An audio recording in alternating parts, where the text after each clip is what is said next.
شروع اللہ کا نام لے کر جو بڑا مہربان نہایت رحم والا ہے۔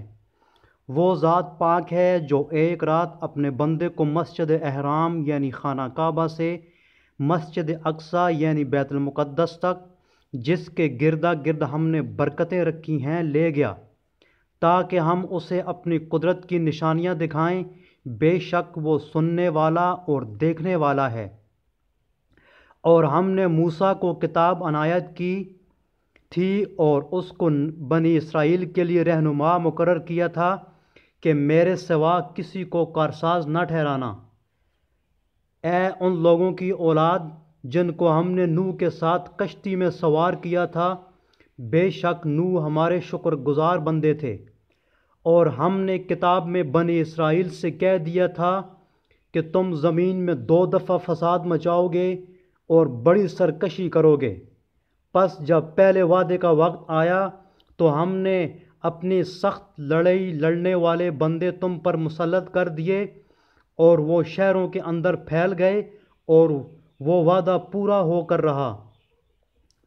پھر ہم نے دوسری بار تم کو ان پر غلبہ دیا اور مال اور بیٹوں سے تمہاری مدد کی اور تم کو جماعت کثیر بنا دیا۔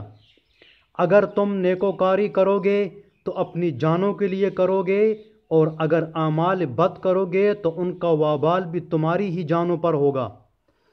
پھر جب دوسرے وعدے کا وقت آیا تو ہم نے پھر اپنے بندے بھیجے تاکہ تمہارے چہروں کو بگاڑ دیں، اور جس طرح پہلی دفعہ مسجد یعنی بیت المقدس میں داخل ہوئے گئے تھے، اسی طرح پھر اس میں داخل ہو جائیں، اور جس چیز پر غلبہ پائیں اسے تباہ کر دیں۔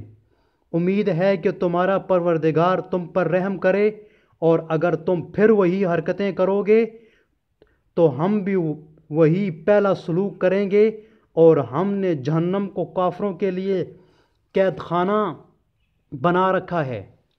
یہ قرآن وہ رستہ دکھاتا ہے جو سب سے سیدھا ہے، اور مومنوں کو جو نیک عمل کرتے ہیں بشارت دیتا ہے کہ ان کے لیے اجر عظیم ہے، اور یہ بھی بتاتا ہے کہ جو آخرت پر ایمان نہیں رکھتے ان کے لیے ہم نے دکھ دینے والا عذاب تیار کر رکھا ہے۔ اور انسان جس طرح جلدی سے بھلائی مانگتا ہے اسی طرح برائی مانگتا ہے، اور انسان جلد باز پیدا ہوا ہے۔ اور ہم نے دن اور رات کو 2 نشانیاں بنایا ہے، رات کی نشانی کو تاریک بنایا اور دن کی نشانی کو روشن، تاکہ تم اپنے پروردگار کا فضل یعنی روزی تلاش کرو اور برسوں کا شمار اور حساب جانو۔ اور ہم نے ہر چیز کو بخوبی تفصیل کر دی ہے، اور ہم نے ہر انسان کے اعمال کو بصورت کتاب اس کے گلے میں لٹکا دیا ہے، اور قیامت کے روز وہ کتاب اس سے نکال دکھائیں گے جسے وہ کھلا ہوا دیکھے گا۔ کہا جائے گا کہ اپنی کتاب پڑھ لے، تو آج اپنا ہی محاسب کافی ہے۔ جو شخص ہدایت اختیار کرتا ہے تو اپنے لیے اختیار کرتا ہے، اور جو گمراہ ہوتا ہے تو گمراہی کا ضرر بھی اسی کو ہے۔ اور کوئی شخص کسی دوسرے کا بوجھ نہیں اٹھائے گا، اور جب تک ہم پیغمبر نہ بھیج لیں عذاب نہیں دیا کرتے۔ اور جب ہمارا ارادہ کسی بستی کے ہلاک کرنے کا ہو تو وہاں کے آسودہ لوگوں کو فواش پر مامور کر دیا تو وہ نافرمانیاں کرتے رہے، پھر اس پر عذاب کا حکم ثابت ہو گیا اور ہم نے اسے ہلاک کر ڈالا۔ اور ہم نے نوح کے بعد بہت سی امتوں کو ہلاک کر ڈالا، اور تمہارا پروردگار اپنے بندوں کے گناہوں کو جاننے اور دیکھنے والا کافی ہے۔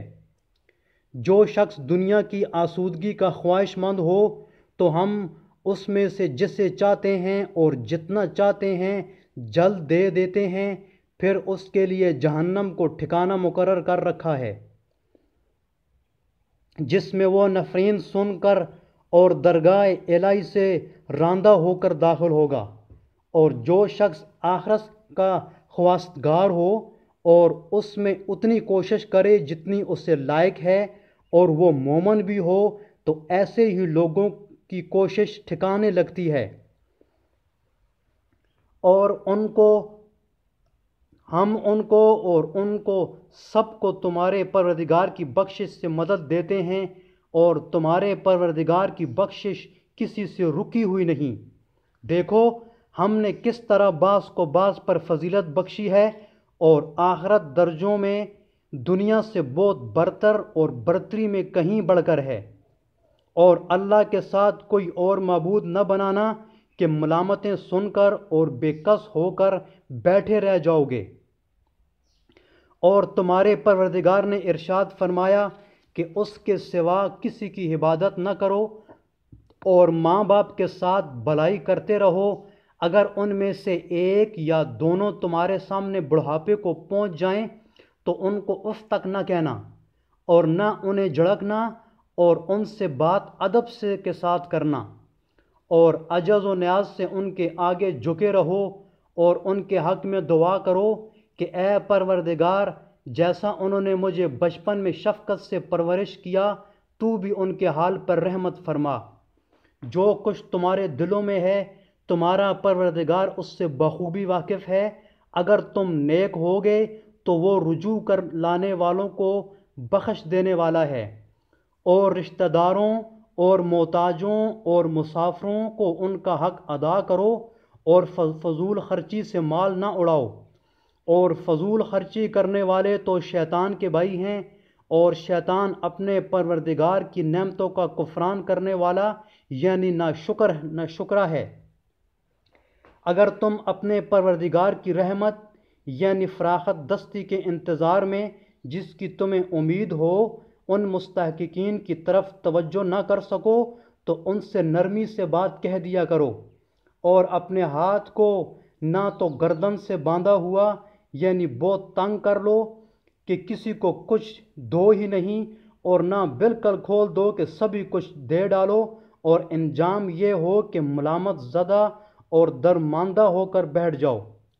بے شک تمہارا پروردگار جس کی روزی چاہتا ہے فراخ کر دیتا ہے، اور جس کی روزی چاہتا ہے تنگ کر دیتا ہے۔ وہ اپنے بندوں سے خبردار ہے اور ان کو دیکھ رہا ہے۔ اور اپنی اولاد کو مفلسی کے خوف سے قتل نہ کرو، کیونکہ ان کو اور تم کو ہم ہی رزق دیتے ہیں۔ کچھ شک نہیں کہ ان کا مار ڈالنا بڑا سخت گناہ ہے، اور زنا کے پاس بھی نہ جانا کہ وہ بے حیائی اور بری راہ ہے۔ اور جس جاندار کا مارنا اللہ نے حرام کیا ہے اسے قتل نہ کرنا مگر جائز طور پر، اور جو شخص ظلم سے قتل کیا جائے ہم نے اس کے وارث کو اختیار دیا ہے کہ ظالم قاتل سے بدلہ لے، تو اس کو چاہیے کہ قتل کے قصاص میں زیادتی نہ کرے، کہ وہ منصور ورفتیاب ہے، اور یتیم کے مال کے پاس بھی نہ بھٹکنا مگر ایسے طریقے سے کہ بہت بہتر ہو، یہاں تک کہ وہ جوانی کو پہنچ جائے، اور عہد کو پورا کرو کہ عہد کے بارے میں ضرور پرسش ہوگی۔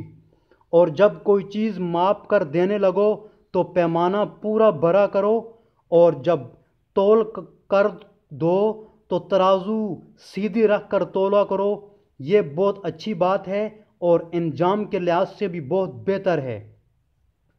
اور اے بندے، جس چیز کا تجھے علم نہیں اس کے پیچھے نہ پڑ کہ کان اور آنکھ اور دل ان سب جوارح سے ضرور برس پش ہوگی، اور زمین پر اکڑ کر اور تن کر مت چل کہ تو زمین کو پھاڑ تو نہیں ڈالے گا، اور نہ لمبا ہو کر پہاڑوں کی چوٹیوں تک پہنچ جائے گا۔ ان سب عادتوں کی برائی تیرے پروردگار کے نزدیک بہت ناپسند ہے۔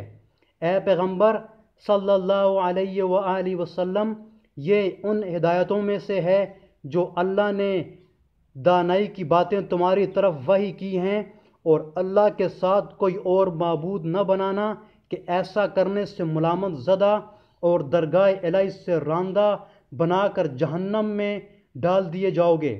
مشرکو، کیا تمہارے پروردگار نے تم کو تو لڑکے دیے اور خود فرشتوں کو بیٹا بنایا؟ کچھ شک نہیں کہ یہ تم بڑی نامعقول بات کہتے ہو۔ اور ہم نے اس قرآن میں طرح طرح کی باتیں بیان کی ہیں تاکہ لوگ نصیحت پکڑیں، مگر وہ اس سے اور بدک جاتے ہیں۔